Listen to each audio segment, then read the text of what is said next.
The ship arrived in New York, beneath a sky drowned in gray fog. Salvatore Mancini stood silently among hundreds of immigrants staring at the Statue of Liberty, the giant promise rising from the harbor like salvation itself. He was 17, exhausted and starving. Beside him, his father coughed into a blood-stained rag, while his mother clutched a rosary with trembling hands. They had escaped Sicily, believing America was a land where poor men could become powerful. But the moment they entered the streets of Lower Manhattan, Salvatore realized America already belonged to other men. The city smelled of smoke, sewage, sweat, and desperation. Italian families were packed into dark apartments like livestock. Children fought over bread in alleyways while factory owners worked immigrants to death for coins. Signs outside restaurants openly "No Italians." Police officers shoved old men into the mud for amusement. Every day, Salvatore watched his father return from the docks broken and humiliated.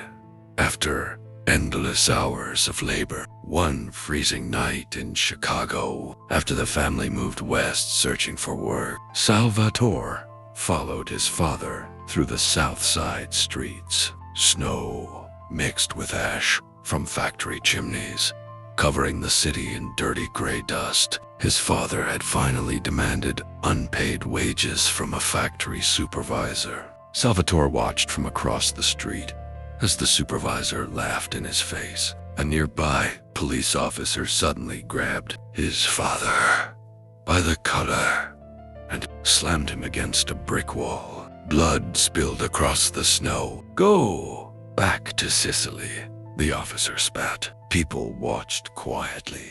Nobody intervened. That night, sitting in their tiny apartment, lit only by candlelight, Salvatore stared at the blood on his father's shirt and understood something terrifying.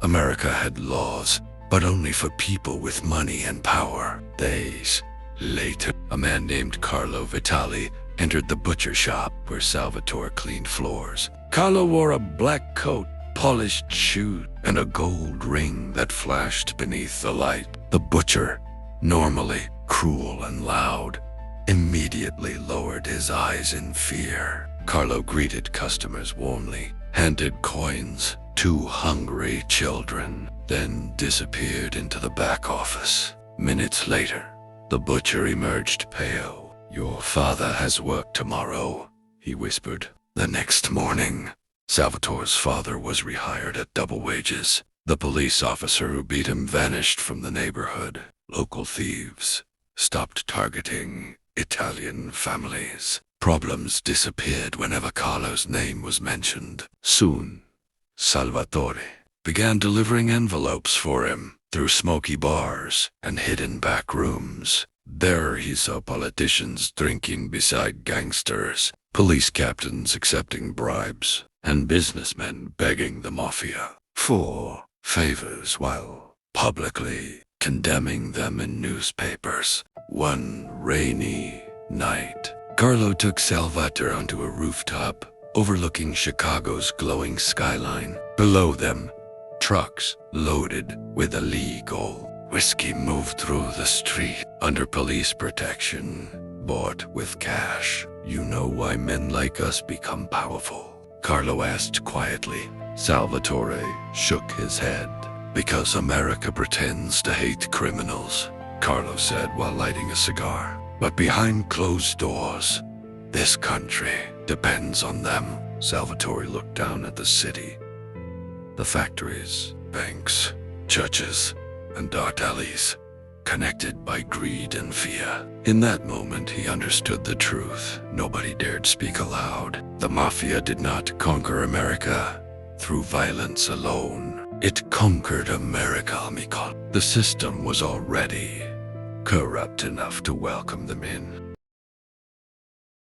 "Ye are spaced," and Salvatore Mancini was no longer the frightened immigrant boy. staring at blood in the snow. Chicago had hardened him into something colder. The city now whispered his name in bars, gambling houses, and smoke-filled restaurants, where politicians drank beside killers pretending to be businessmen. Carlo Vitali had taught him everything: how fear controlled street, how money controlled police, and how silence controlled entire cities. But power changes men, slowly, like poison. By 1931, the Mafia ruled entire neighborhoods. Judges accepted envelopes of cash. Dock workers vanished for refusing cooperation. During elections, politicians secretly begged the mob for votes and protection. America publicly condemned gangsters, while privately depending on them. Salvatore rose quickly because he understood something others ignored.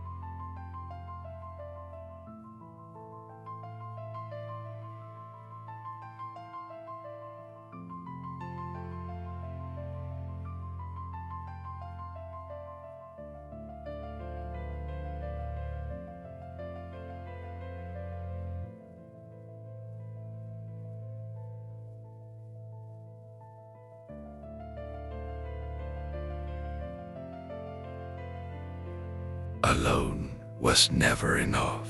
People obeyed when they needed you to survive. During the Great Depression, families starved across Chicago. Factories closed. Banks collapsed. Men jumped from buildings after losing fortunes overnight. Yet mafia-owned soup kitchens fed entire neighborhoods, while government officials hid behind locked office doors. To desperate people, gangsters looked more reliable than politicians. One rainy evening, Salvatore entered Carlo's private office, expecting another business meeting. Instead, he found the old man sitting alone beside the window, weak and pale. The city lights reflected in Carlo's tired eyes. "You know what the real tragedy is?" Carlo asked quietly. Salvatore remained silent.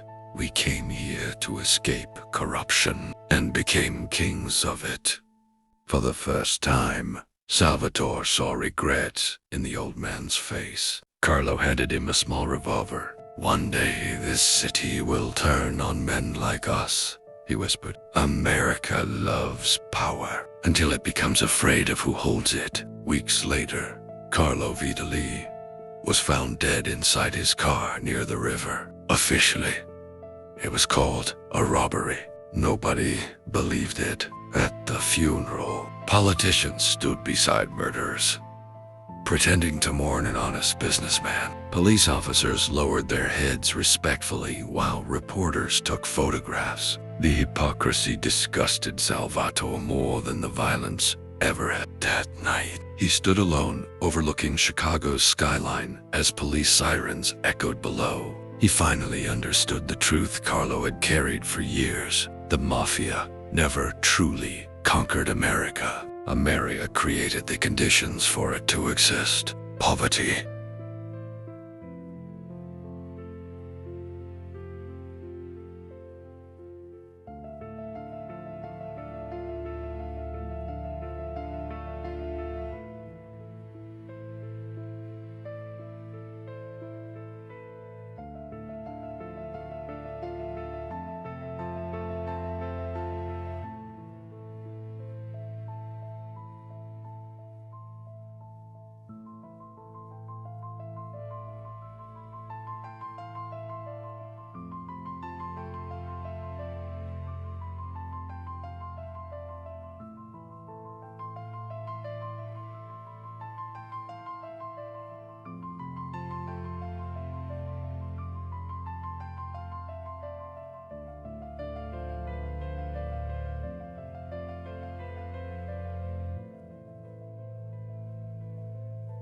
As long as those things survived, another empire would always rise from the shadows, and somewhere in the darkness below, young, desperate boys were already learning the same lesson Salvatore once did. When the system abandons people, they stop fearing monsters and start following them.